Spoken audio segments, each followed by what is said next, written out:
हाँ बोलो जल्दी।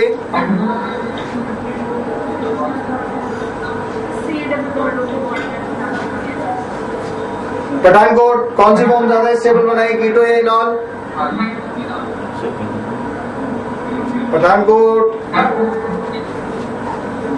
कोई नहीं आंसर करना चाहता, डरते हो आंसर देने से। ज्यादा से ज्यादा गलती बताओगे, इससे ज्यादा क्या होगा? ज्यादा होगा, सही भी हो सकता है। जो सोच रहे हो तो पता चलेगा ना। इनॉल फॉर्म का परसेंटेज ज्यादा है, क्यों? हाइड्रोजन बॉन्डिंग बहुत बड़ा फैक्टर नहीं होता है। यहाँ भी हमने हाइड्रोजन बॉन्डिंग को बड़ा फैक्टर नहीं बताया था। इसकी स्टेबिलिटी का कॉज ये था क्योंकि ये अनस्टेबल था बिकॉज ऑफ रिपल्शन। ये थोड़ी एक्स्ट्रा स्टेबिलिटी प्रोवाइड कर रहा है, but not due to the hydrogen bonding it is gaining the stability. ये क्यों बना था फिर से बता देता हूं कि इसमें रिपल्शन था, उसको ओवरकम करने के लिए बना, और यहां रिपल्शन खत्म हो गया, इसीलिए फॉर्म ज्यादा स्टेबल है। इसलिए नहीं कि यहां हाइड्रोजन बॉन्ड बना है।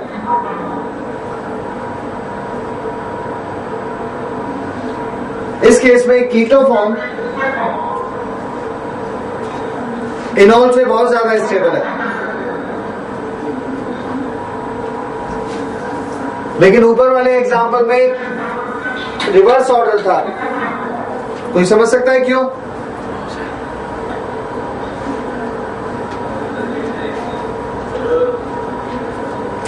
हाँ बिल्कुल ठीक सोच रहा है अभिनंदन, जैसे आप घूम रहे हो उस हिसाब से मैं समझ रहा हूं कि ये शायद ऐसा सोच रहा है कुछ। देखो यहाँ बॉन्ड है सिंगल, और सिंगल बॉन्ड के अलॉन्ग रोटेशन अलाउड होता है, तो रिपल्शन को ओवरकम करने के लिए जरूरी थोड़ी है उसको इनॉल में जाए वो, इनफैक्ट वो अपने आप को घुमा लेगा ऐसे।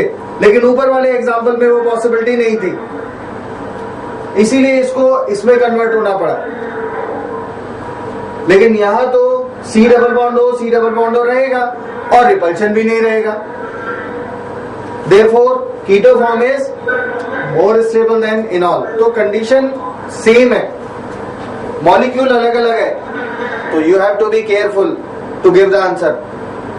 तो ऑर्गेनिक का यही एक एडवांटेज भी है, ड्रॉबैक भी है, कुछ भी कहिए, कि हर एक एग्जाम्पल शायद अपने साथ नया कंसेप्ट ले आता है। जितने ज्यादा एग्जाम्पल करोगे, बार बार एक ही बात बोलते हैं, उतनी ज्यादा क्लियरिटी आएगी, और जितने ज्यादा फॉर्म हम कर लेंगे उससे ज्यादा पॉसिबल भी नहीं हो पाएंगे फिर एग्जाम में।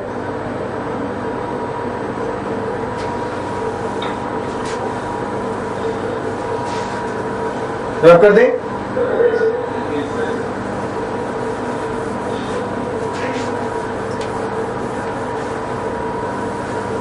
Note down one more example of keto-enol tautomerism.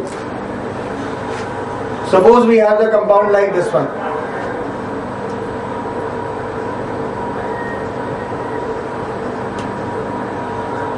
एसिटोएसिटिक ester बहुत कॉमन एग्जाम्पल है आपके एग्जाम के लिए।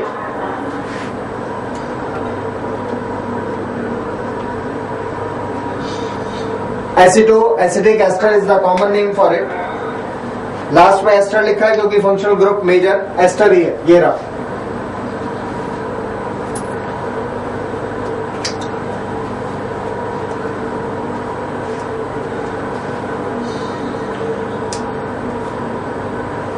एस्टर ग्रुप कीटो-इनॉल टॉटोमेरिज्म में बहुत ज्यादा पार्टिसिपेट नहीं करते,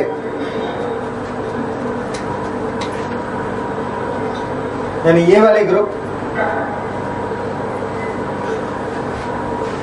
द रीजन बिहाइंड इट कि ये कीटो-इनॉल टॉटोमेरिज्म में पार्टिसिपेट क्यों नहीं करते,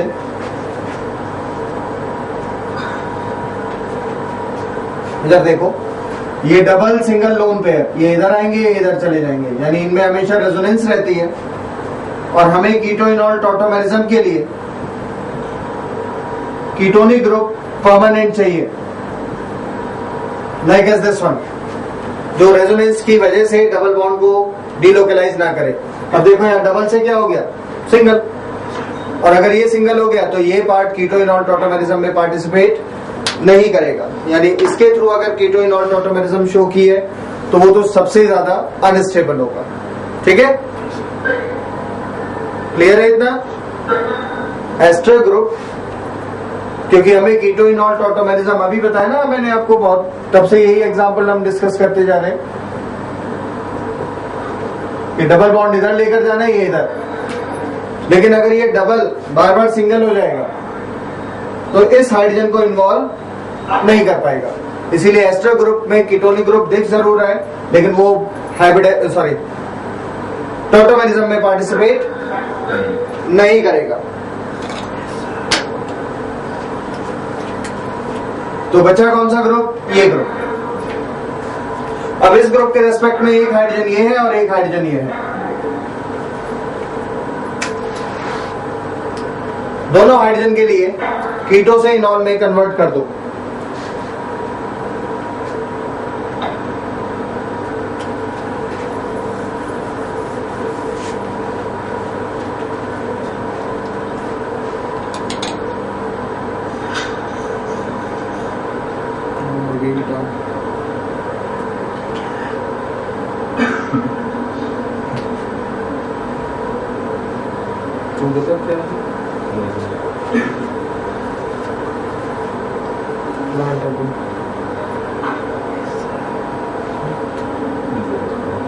नहीं प्लांट ही है ना,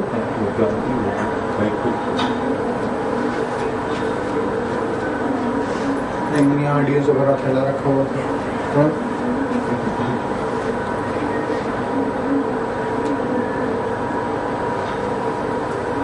वो भी ह्यूमन स्केलेटन।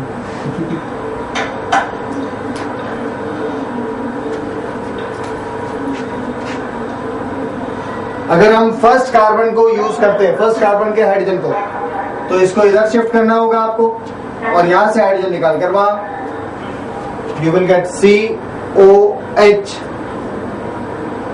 CH2। कोई डाउट तो नहीं इसके लिए किसी को भी? किसी को भी कोई problem? No. And a weak hydrogen bond will develop.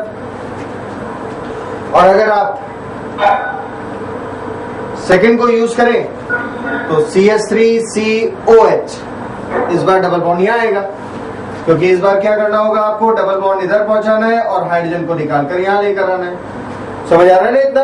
For the second part, now C double bond O CH3।